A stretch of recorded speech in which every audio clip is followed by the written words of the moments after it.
बांग्लादेश में अमेरिका की वजह से तख्ता पलट हुआ, शेख हसीना को भागना पड़ा, नई सरकार बनी, लेकिन इसका सबसे ज्यादा असर, नुकसान बांग्लादेश के हिंदुओं को उठाना पड़ा। तख्ता पलट के बाद से ही बांग्लादेश के कट्टरपंथी हावी हो गए, वहां पर तबाही मचाए हुए हैं। इससे बांग्लादेश के अल्पसंख्यकों, खास तौर पर हिंदुओं पर सबसे ज्यादा खतरा है।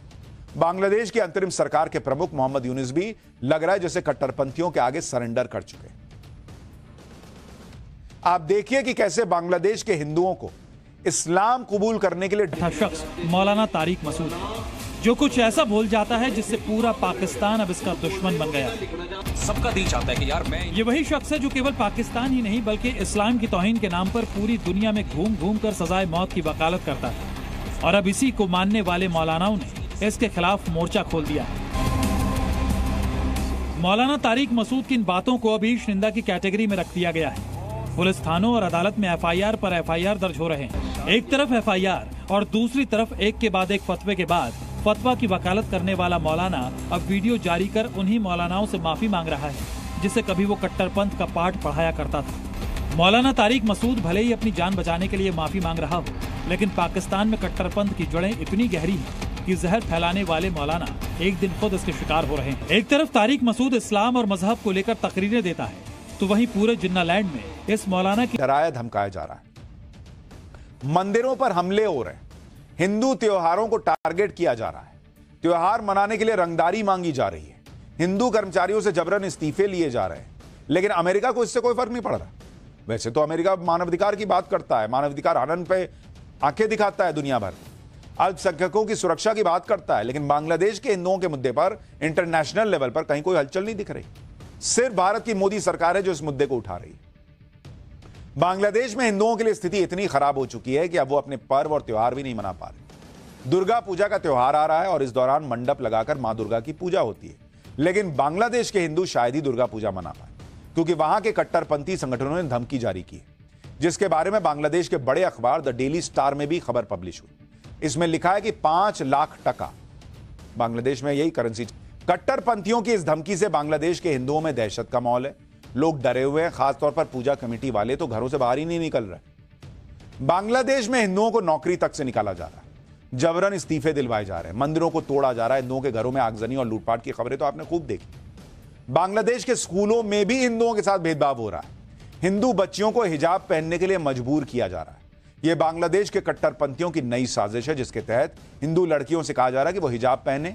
ये तस्वीरें बांग्लादेश के रंगपुर में सरकारी स्कूल की आपको दिखा रहा हूं, जहां हिंदू बच्चियों को धमकाया जा रहा है कि अगर हिजाब नहीं पहना तो लोग गंदी नजर से देखेंगे। इन बच्चियों का कहना है कि वो बहुत दबाव में है, क्लासरूम के अंदर टीचर तक हिंदुओं को अपशब्द कहते हैं। सुनिए बच्चियां क्या कह रही हैं। আবার আমাদেরকে বলছে যে তোমরা কোরআন শরীফের ঈদের সূরা মুখস্থ করবা, 7 দিনের মধ্যে অর্থসহ সূরা মুখস্থ করবা, তাই নাইলে হিজাব করবা। হিজাব থেকে ওরা হিজাব করতে বলছে, আবার পর্দা করতে বলছে। তাই পর্দা না করলে তোমাদের শরীর মেয়েরা ছেলেরা দেখতে পাবে, গাল দেয়। ক্লাসে আবার স্যারেরা বাজেভাবে আমাদেরকে গালি দেয়।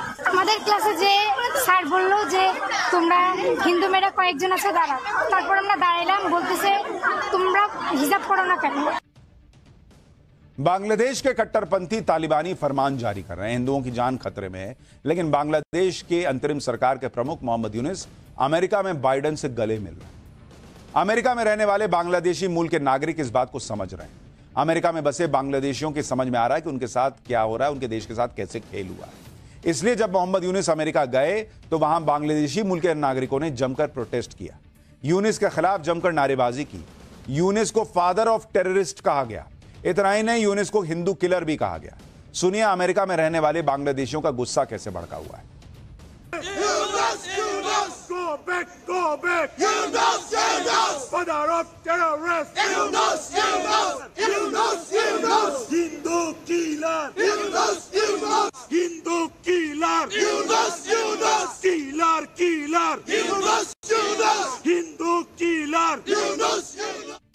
तो ये सब कुछ बांग्लादेश में चल रहा है। प्रधानमंत्री आजकल अमेरिका गए हुए हैं और उनके अमेरिका जाने के बाद से जो चर्चाएं चल रही हैं उसमें यही कहा जा रहा है कि बांग्लादेश में सत्ता परिवर्तन के पीछे अमेरिका का हाथ था।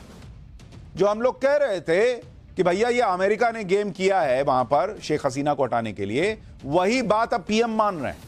अमेरिकी एजेंसियों ने बांग्लादेश के खिलाफ साजिश रची, शेख हसीना को हटाने की प्लानिंग 2019 से चल रही थी।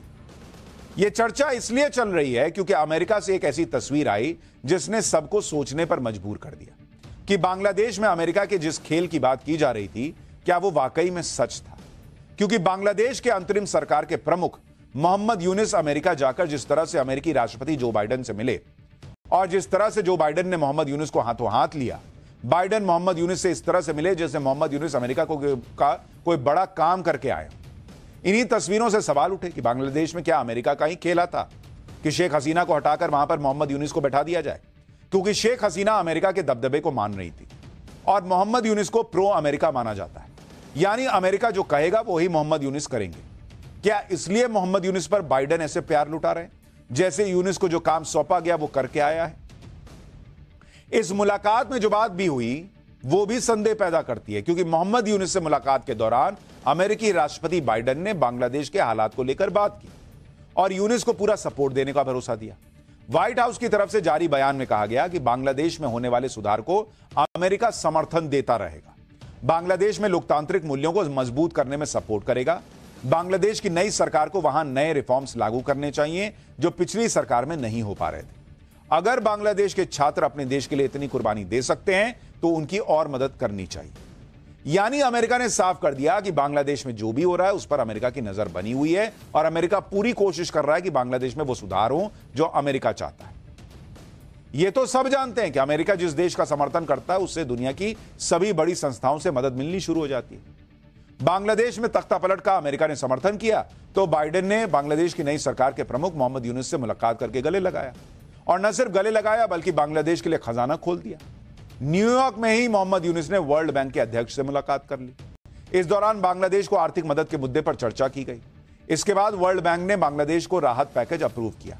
बांग्लादेश को वर्ल्ड बैंक $3.5 बिलियन यानी करीब 29,270 करोड़ रुपए देगा। इससे पहले अमेरिका भी $200 मिलियन दे चुका है। इससे पहले शेख हसीना की सरकार थी तो अमेरिका समेत दुनिया की तमाम बड़ी संस्थाएं बांग्लादेश को पैसा देने से कतराती थी, लेकिन तख्ता पलट हुआ और अमेरिका का करीबी नेता सरकार। पाकिस्तान के कट्टरपंथी स्कूलों में जिस किताब की सर्कुलेशन सबसे ज्यादा होती है, तारिक मसूद नाम का ये मौलाना उस किताब का लीड राइटर है। लेकिन इस्लाम की तौहीन पर सजाए मौत की वकालत करने वाला ये मौलाना अब जिन्ना लैंड में जान की भीख मांग रहा है। पाकिस्तान की गलियों में तारिक मसूद के नाम से ऐसे कई पोस्टर चस्पा है। हर मस्जिद से ऐसे ही फतवे जारी हो रहे हैं। इस मौलाना पर आरोप ईशुनिंदा का है, इस्लाम और कुरान की तौहीन का है और डिमांड ये कि जल्द से जल्द इस मौलाना का सर तन से जुदा कर दिया जाए। तस्वीरें मस्जिद की, कई मौलाना तकरीर सुनने के लिए इकट्ठा हुए हैं। कुर्सी पर